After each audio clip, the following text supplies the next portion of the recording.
কোন গুনাহে আল্লাহ বান্দার দিক থেকে মুখ ফিরিয়ে নেন। এই বিষয়ে প্রসিদ্ধ একটা হাদিস আছে, নবী সাল্লাল্লাহু আলাইহি ওয়াসাল্লাম বলেছেন, তিন ব্যক্তি এমন আছেন যাদের সাথে কিয়ামতের দিন আল্লাহ কথা বলবেন না, তাদেরকে আল্লাহ তাআলা পবিত্র করবেন না। এই মানুষগুলো যাদের থেকে আল্লাহ তাআলা মুখ ফিরিয়ে নেবেন, তাদের সাথে আল্লাহ কথা বলবেন না, তাদেরকে আল্লাহ পবিত্র করবেন না।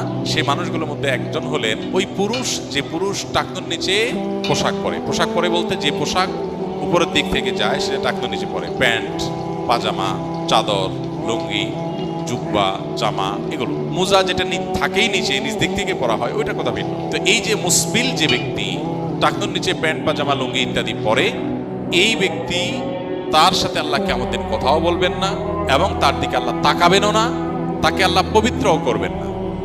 এই তিনটা ভয়াবহতা এই ব্যক্তির জন্য আছে, যে ব্যক্তি টাকনুর নিচে প্যান্ট, পাজামা, লুঙ্গি পরে। আমাদের দেশে অনেকে আছেন মসজিদে নামাজ পড়তে আসলে তখন প্যান্ট ভাঁজ করে। অনেক মসজিদে মুয়াজ্জিনরা মাইকে বলেনও যে টাকনুর নিচে যাদের প্যান্ট